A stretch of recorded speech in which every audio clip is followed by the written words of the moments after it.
show, I covered why we enjoy music so much. And here in the mid-2020s, we're not the first. What do we know about the very beginnings of music? How did it evolve? Well, the first instrument, the oldest musical instrument we know of, is a flute-like instrument that people blew into. It was carved from bone and dates way back to about 43,000 years ago. 43,000 years. It was made from bird bone or mammoth ivory, and people blew into it, so it was probably related to the modern day flute. The very first song known to mankind is from an ancient city called Ugarit in today's Syria. The name of it is Hurrian Hymn Number 6. It was accompanied with text, no lyrics, and it refers to making offerings to the moon goddess. Not the mean goddess, the moon goddess. The clay tablets containing the tune were excavated in the 1950s from the ruins of that ancient city, along with a near complete set of specific instructions on how to play the song. In that day, I believe the song was played on a double course 9-stringed lyre. And lyres, they're still around. I think I owned one way back when. They look like a mandolin. I don't have a lyre here today, but I do have a guitar. So if I can bring it close to the mic, pardon the noise, bring the guitar up here, I'll try to play the tune from its intended tempo as it was written way back then. Hurrian Hymn Number 6.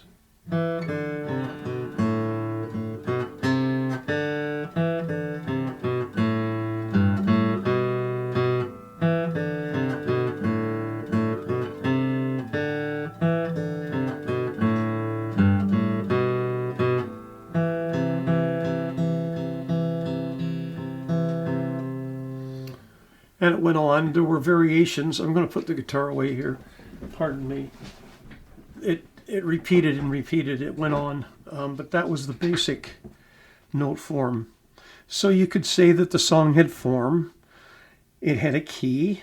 It had notes similar to the notes we play today. No lyrics yet. And if you modernize it a bit and added some more instrumentation, can't you see that in maybe a minor or a pentatonic format?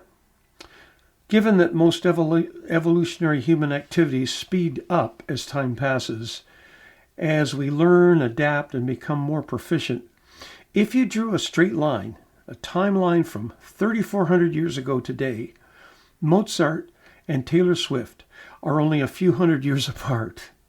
So you could argue that they are contemporaries, given their proximity on music's overall timeline. I'd add that given the oldest musical instrument known is from 43,000 years ago, or 40,000 years before that Hurrian Hymn Number 6, chances are very good, obviously, that there was music played on instruments prior to 1400 BC and Hurrian Hymn Number 6. Maybe thousands of years, tens of thousands? Pretty safe bet, right? That's just the very first one we know of. People played music when they believed the earth was flat. If that was the very first melody known to mankind, what about lyrics? The music we consume today might be instrument-based or electronic, but a lot of the music has lyrics too. And being a songwriter myself, I was curious about how that all evolved. The very first opera was 1607. But was any music before opera written with words? Yes. The very first music with lyrics we know of dates to 100 to 200 AD, so 1,500 years after that melody I just played. This one is called the Sikelos Epitaph, and going back to the historical timeline of music, it sits around midway point between the first ever known music, Hurrian Hymn Number 6, and today. Here's what happened. A man named Sikelos was distraught when his wife died, and so in her honor and to remember her, he put words to music and then inscribed them on her tombstone. I'll read here from the Wikipedia account of that song. The Sikelos Epitaph is an ancient Greek inscription that preserves the oldest surviving complete musical composition, including musical notation. Commonly dated between the 1st and 2nd century AD, the inscription was found engraved on a pillar found in the ancient Hellenistic town of Tralles, present-day Turkey, in 1883. Based on its structure and language, the artifact is generally understood to have been an epitaph, a tombstone inscription, created by a man named Sikelos and dedicated to a woman named Euterpe.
Okay, and it goes on from there. It pretty much repeats, but already you can see it's a little more sophisticated than the Hurrian hymn number 6, and music's already changing. Okay, so they're to me, those are two huge benchmarks in the history of music. You could call them advancements.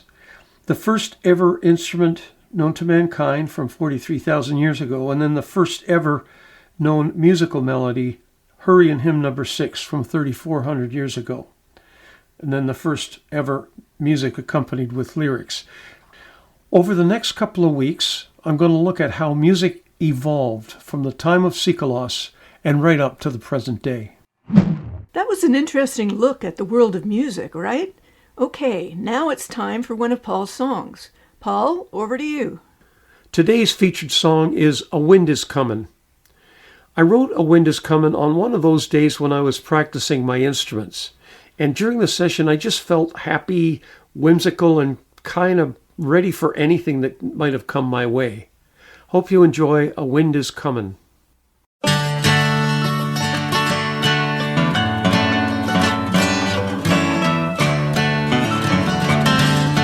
Looks like a wind is coming, looks like she'll really blow. I will follow your invisible trail, I will take it as it goes.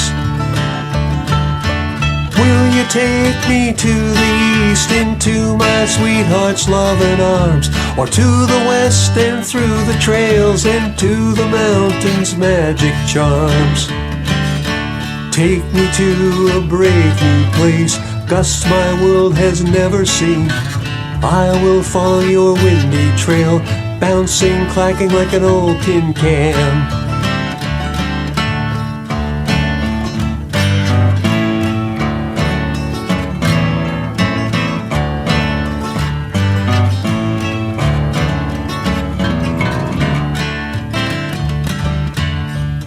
Take me to the east, into my sweetheart's loving arms, or to the west and through the trails, and to the mountains' magic charms.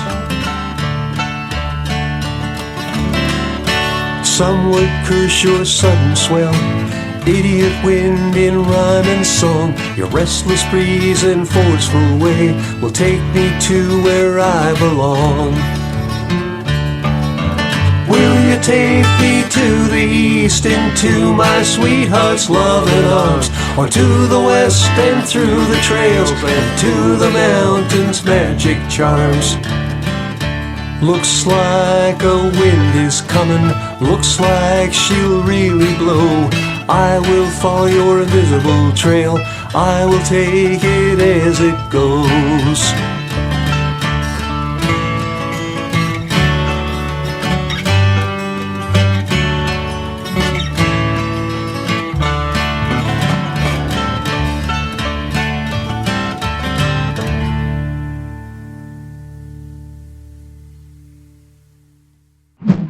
So after last week on the musical life of Freddie Spaghetti, we know he's been very busy with his music. What's he up to today? In our show last week, Freddie tried to write his very first song, but he couldn't get past that blank page staring right back at him. Is his songwriting career over before it even starts? A few weeks have passed and Freddie has all but forgotten about writing a song. Tonight, after a tough shift at work, he takes out the Martin, he practices for a while and plays another Robert Johnson song he's been working on, Kind-Hearted Woman. He stops, he repeats the last chorus and the last little guitar arpeggio again and again, just before relaxing. But his guitar isn't sounding quite right tonight, so he reaches over for a tuner. It's in the compartment of the guitar case and he grabs it.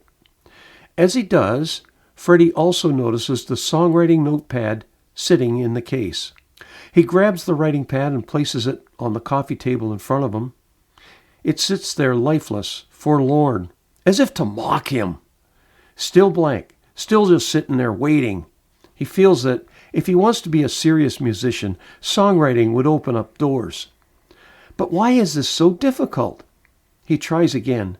Maybe this time a song will pop out. And imagine if that happens. He'd accomplish something creative, something of his own, something brand new. So tonight, things are going to be different. He's going to dig into that flower song idea and make it come to life. He strums the guitar. Out of nowhere, an idea hits him. Why not use the flower for a symbol for something bigger, something life-changing, some big deal? Flowers can be vibrant. They can be full of color. So can people. And flowers can, they can survive through all kinds of elements. Same with people. Yeah, that might just work. He looks down at the insolent pad of paper and pen. Furiously, he begins to write. No rhymes, nothing but ideas. Soon he's slotting his ideas into musical chunks. And by bedtime, Freddie has a verse written down, complete with lyrics that work with the C to A minor melody that he'd created a few weeks before. Every night he'd rush home and throw all his energy into the flower song.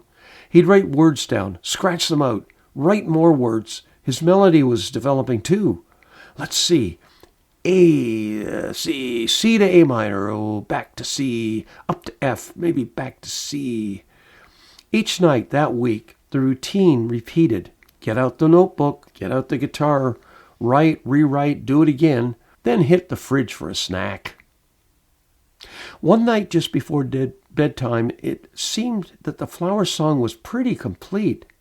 He grabbed a small Zoom recorder he'd bought.